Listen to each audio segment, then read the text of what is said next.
Your language oral exams are coming up soon.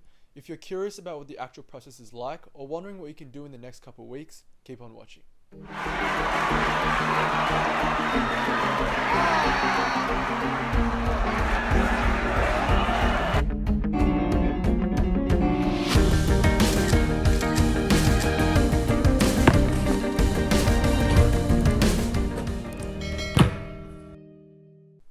Hi everyone, welcome back to the channel. My name is Darren, a first year medical student studying at Monash University here in Melbourne, Australia.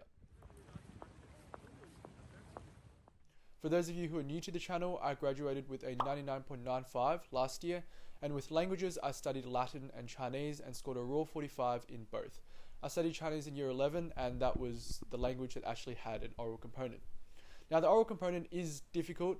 For me, someone who did public speaking, it was still an intimidating thought to have to perform in front of these people and really be put on the spot with the oral, because you can't just not respond for a while and think about your answer. You kind of have to respond immediately. So I can understand for you guys it's probably a very intimidating task as well, which is why I've made this video.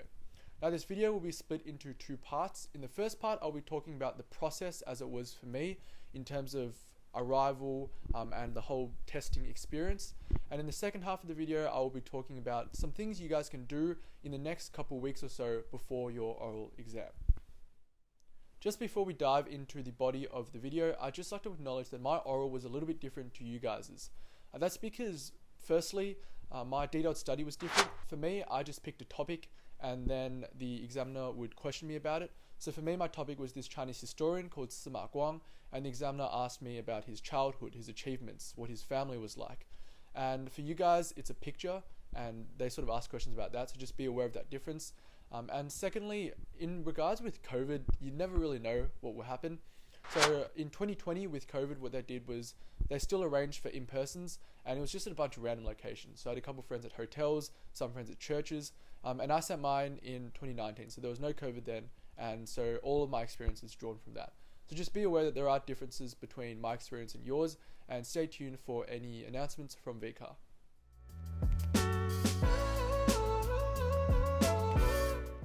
Firstly, my testing day experience. My testing time was a little before midday, and my testing location was a church. So I got there about 40 to 50 minutes before my actual exam, and I didn't really practice much of the oral on that day. So I thought about it when I went to sleep, because you can't really help but do that. But I didn't really practice it that much because I didn't want to dry out my voice, and I knew I was, well prepared, and it was much better for me to just support myself emotionally and feel confident going in. And so once I got there, I went to the church because I wasn't sure exactly where I was meant to wait, where everything was. So I kind of had a look at that, made sure I knew where the places were. And then because it wasn't really my turn yet, I went back into the car and sat for a little while. After about 20 minutes, so this was about 10 to 20 minutes before the actual exam, I went into the oral location, and they sit you in this big room initially. So in this big room, you sit with other people who are in your session time. Well, luckily for me, the people in my session time were my classmates, which is really nice and helped ease my nerves, because we were just chilling and joking around, not thinking too much about the oral that was upcoming, which may be the case if you're with a bunch of strangers. Now, it also was a good feeling that we were all going into this together, and it helped calm me at least. So initially we were all sitting in this quite disorganized room. It was a very casual environment in there, but after a while, when it gets closer to the testing time, they took us out and we had to sit in proper rows depending on what room we were allocated.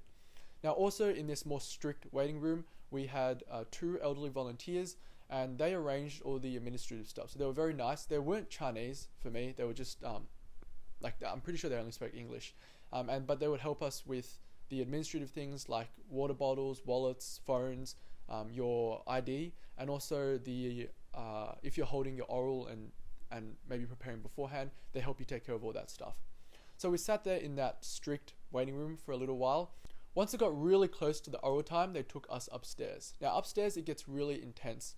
There is a chair outside each room, and they sat us down in one of those chairs, and you sort of look around at each other and you're not too sure what to do. And the way it works is, I'm pretty sure there were people before us, but even if not, then the examiners still sit there for a little while. Maybe they're collating the notes, maybe they're just sitting there, making sure everything's organized, and then they come out and pull you in one by one. So we didn't see the students who were in the previous session, if there was one, but the examiners do come out. One of them comes out and they grab you and they get you in. Now, it's not a uniform time, so we went in sort of at jagged starts, and that was a very interesting experience. It felt really weird seeing one by one my friends just go into the room. I think I was one of the last ones to go in, and yeah, so I went in. So go in there, you greet them nicely, you just be like a good person, greet them, and they'll say take a seat, and then you sit down. And I'm pretty sure you have to read your ID to them so they can check if you're the right person. Now, with the actual oral experience, I was pretty happy with how it went.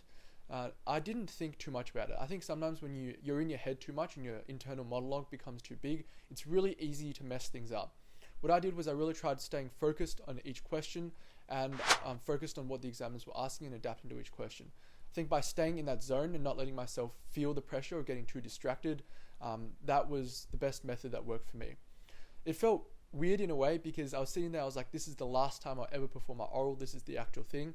But outwardly, I was just treating this as another practice, which is a really good way for you to not make any drastic mistakes. You can just be very steady, and in Chinese we say 稳定, and that's what you want to aim for in this oral exam. I haven't mentioned this yet, but there are 2 language examiners and they took turns asking me questions. At the end they said thank you, goodbye. I said thank you, goodbye. I went out of the room, went downstairs and saw some of my friends who were in the next session, which was pretty cool. I grabbed all my stuff, and outside I chatted with my friends who were in the same session as me. We discussed some of the questions the examiners asked. I was asked some pretty weird questions. One person asked me how has China progressed in the last 20 years, which was pretty difficult to answer. But we were all really glad that we were finished, and all those hours of memorization, all those late nights had finally reached their end.